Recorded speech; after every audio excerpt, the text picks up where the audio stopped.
Take off your shoes on a clean, safe floor and walk at your normal pace. Do not exaggerate the movement. Do not force a 4-foot landing. Just remove the layer between your skin and the ground and let the first 10 steps happen. The change begins before your muscles become stronger, before your arches remodel, and before any long-term adaptation is possible. It begins as a change in signal quality. A shoe is not merely protection. Mechanically, it is an interface. Foam, rubber, fabric, air pockets, and geometric support placed between the ground and the sensor array in your sole. Remove that interface, and the incoming pressure waveform becomes sharper. Small changes in texture, slope, temperature, shear, and vibration reach the skin with less filtering. Your nervous system receives a higher resolution map of the floor. The first effect is not strength, it is information. The sole of the foot is often treated as a passive contact surface. It is not, it is an instrumented platform. Embedded in the skin are 4 major classes of low-threshold mechanoreceptive afferents: slowly adapting type I, slowly adapting type II, fast adapting type I, and fast adapting type II fibers. They do not all report the same variable. Some respond to sustained pressure and local edge deformation.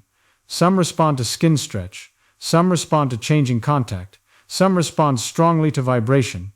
Together, they convert mechanical events into trains of electrical impulses. Pressure becomes frequency. Slip becomes timing. Surface texture becomes a spatial firing pattern. When you walk barefoot, the nervous system does not receive a poetic sensation of being connected to the ground. It receives a denser stream of encoded mechanical error signals.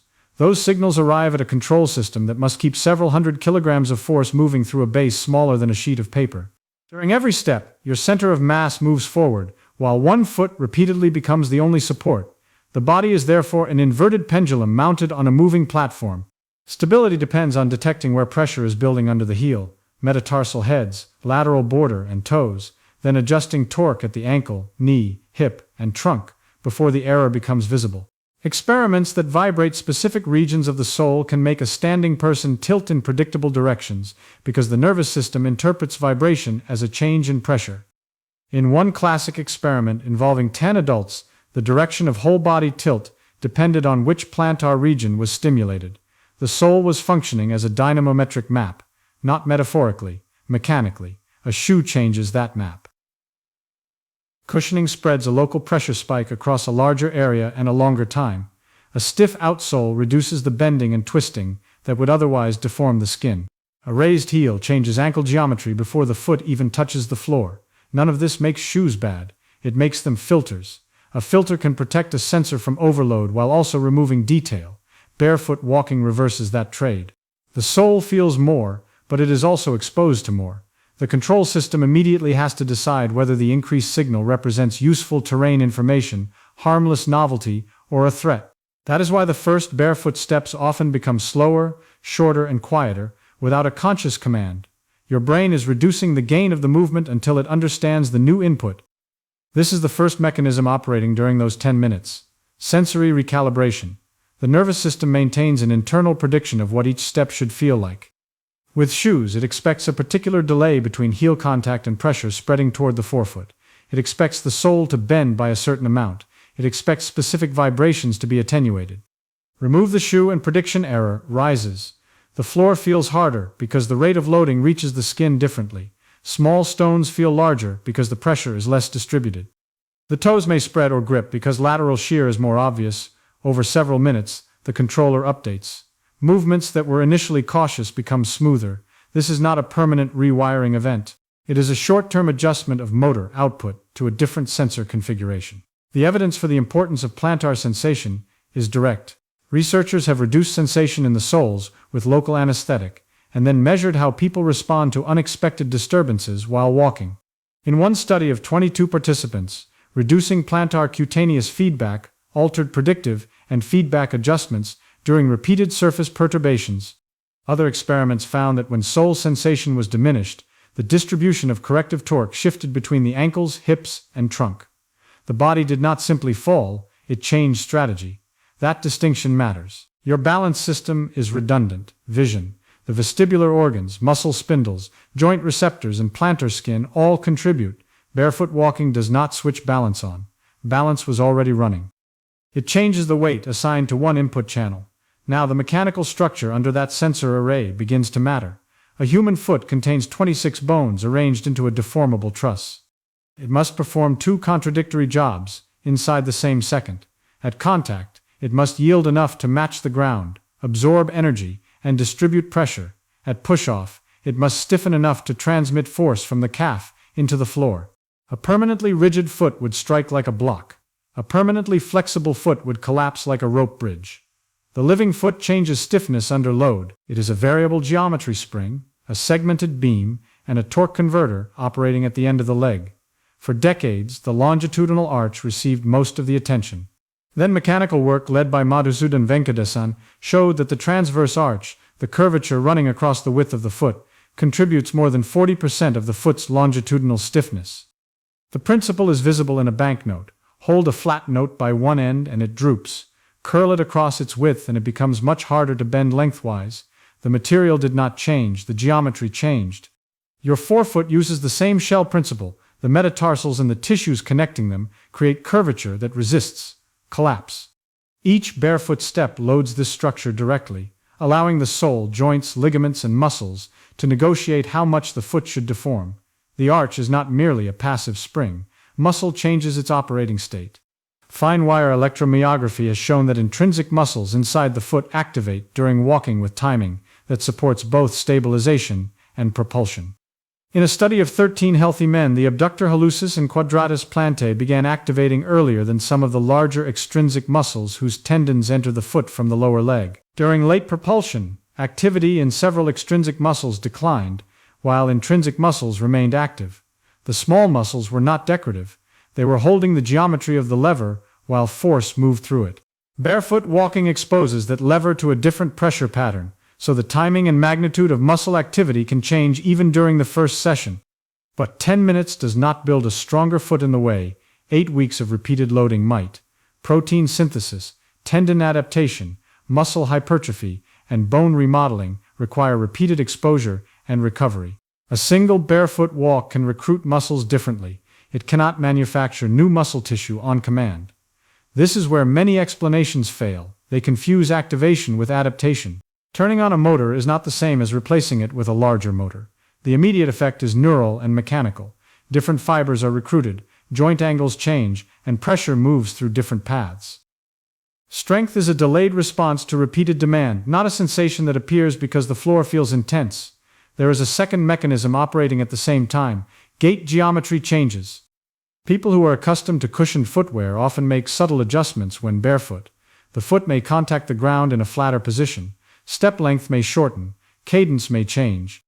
The tibialis anterior, the muscle that controls the foot as it lowers after heel contact, may show less activity during the initial part of stance because the ankle arrives with less dorsiflexion and the foot does not have to be lowered through the same arc.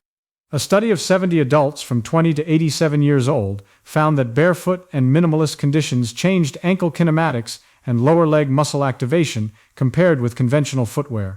The pattern was not identical at every age. The controller adapts to the person, not to a slogan. Walking barefoot also does not guarantee lower impact. Impact depends on surface hardness, speed, step length, landing geometry, body mass, tissue stiffness, and habit.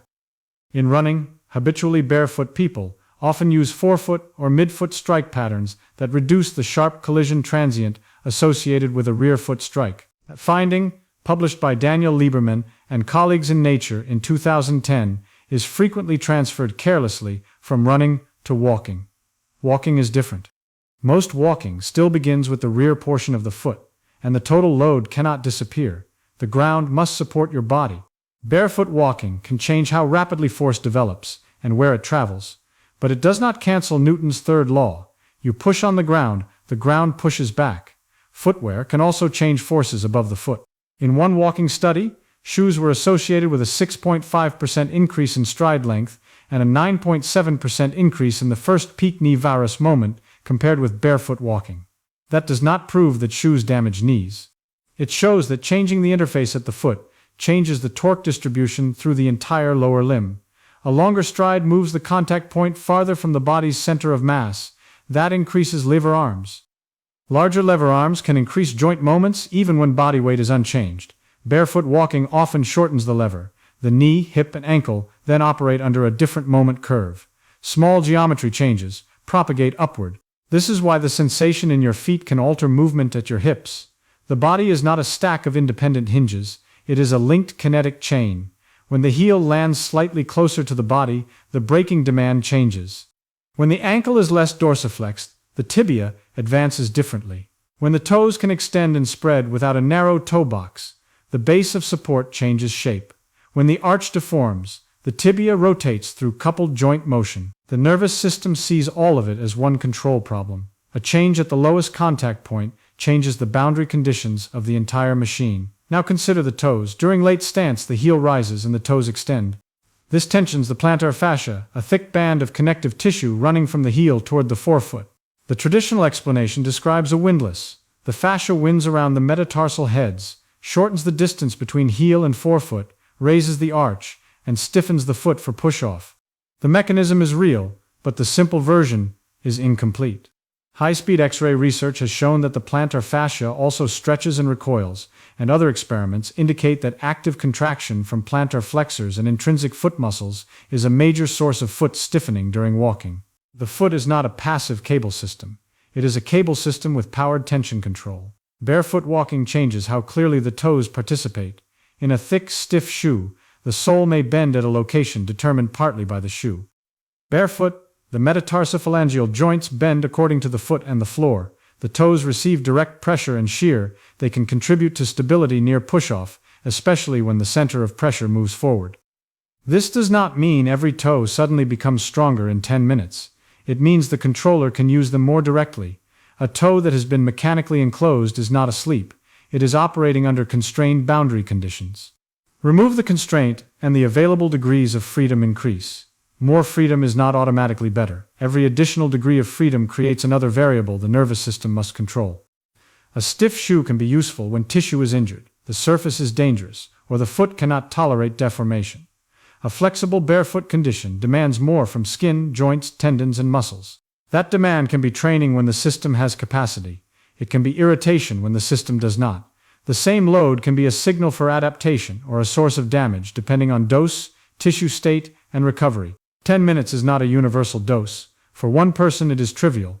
For another it is enough to expose a pressure point that has been hidden by cushioning. The skin begins its own mechanical negotiation.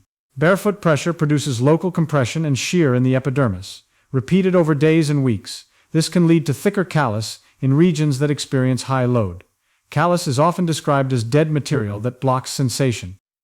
Research comparing habitually barefoot and habitually shod people in Kenya and the United States found something more precise. Barefoot participants had thicker, harder calluses, but callus thickness did not reduce sensitivity to the walking-related tactile frequencies measured in the study. Cushioned shoes protected the foot by adding compliant material outside the body. Callus protected it by changing material inside the outer skin, while preserving more of the mechanical signal. Two protection systems, different filters. During your 10-minute walk, no meaningful callus forms.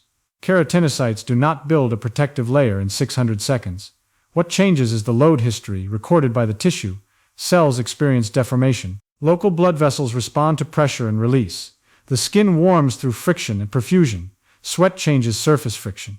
None of this means toxins are leaving through the feet, electrical energy is being balanced, or inflammation has been switched off. Those claims require separate evidence. The direct, defensible event is mechanical exposure. The sole is receiving forces and signals that footwear usually modifies. There's also no special barefoot law that makes 10 minutes of walking metabolically different enough to transform the whole body. The larger cardiovascular effect comes from walking itself. Muscles in the legs consume ATP. The calf pumps venous blood upward as it contracts. Heart rate may rise. Ventilation adjusts. Glucose uptake can increase in active muscle. Barefoot conditions may slightly change muscle recruitment and walking economy, but the direction and size vary with surface, speed, footwear, and experience. The shoe is one component in a much larger energy system. Removing it does not create a new metabolism. It changes the mechanical cost distribution within the existing one. The brain, however, receives an unusual amount of attention from the feet during those minutes. Novel tactile input occupies processing bandwidth. A smooth floor, a rug, cool tile, and wood create distinct patterns. The change can make walking feel more deliberate because automated control becomes temporarily less automatic. This is not proof of mindfulness as a biological treatment. It is the expected behavior of a controller facing altered sensory data. Attention rises when prediction error rises. As the floor becomes familiar, attention can fall again.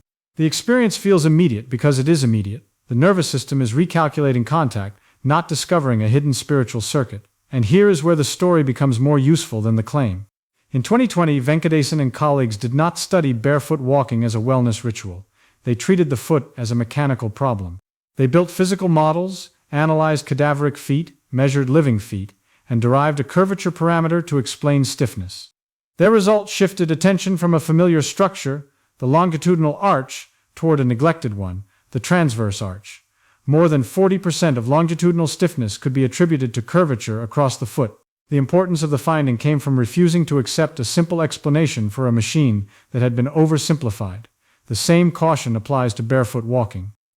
The simple explanation says shoes make the foot weak, and bare ground makes it strong.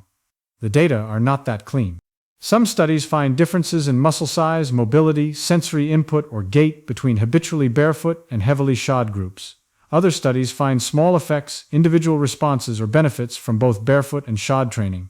In a 2026 8-week trial, barefoot and shod multi-component training both improved relative toe flexor strength compared with baseline, while most arch and sensory measures showed little change and between-group differences were generally limited.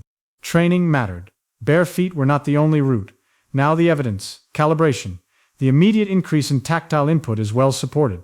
The role of plantar sensation in balance control is well supported. The fact that footwear changes gait mechanics is well supported.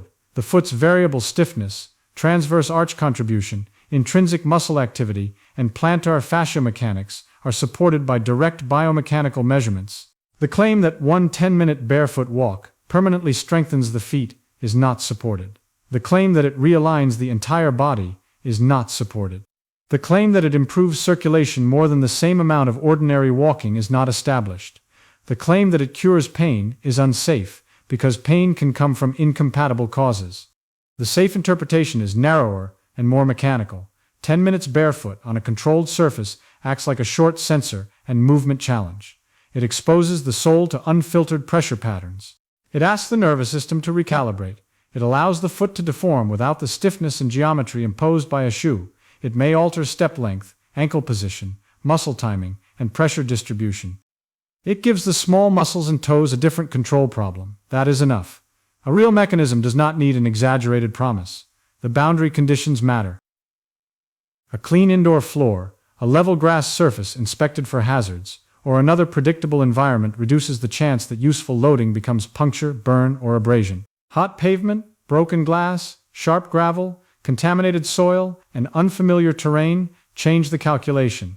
So do open wounds, recent surgery, severe foot deformity, active plantar pain, poor circulation, and loss of sensation. People with diabetic neuropathy may not feel a blister, cut, or hot surface forming damage, which is why major medical guidance advises them not to walk barefoot, even indoors. A sensor challenge is only useful when the sensors and protective tissue can report overload. If you are healthy and accustomed to shoes, the most rational first barefoot walk is not aggressive. The body does not need a performance. It needs data. Use a safe surface. Keep the stride natural. Stop if sharp pain, skin injury, numbness, or persistent joint pain appears. The aim is not to prove toughness. It is to let the system operate under a different interface long enough to reveal how it responds. Smooth adaptation feels almost uneventful. That is usually what good control looks like. At the end of 10 minutes, your bones have not changed shape. Your arches have not been rebuilt. Your muscles have not grown. But the machine has operated in a different configuration. Thousands of pressure events have crossed the skin with less filtering. The ankle and hip have solved slightly different torque problems. The transverse arch has resisted bending through geometry. The intrinsic muscles have helped tune stiffness. The toes have managed direct contact. The brain has updated its estimate of the ground beneath you. Put the shoes back on, and the interface returns. The signals soften. The pressure spreads. The permitted motion changes. You can now feel what the shoe is doing because, for 10 minutes, you removed it from the circuit. The ground was never silent. Your shoes were editing the message.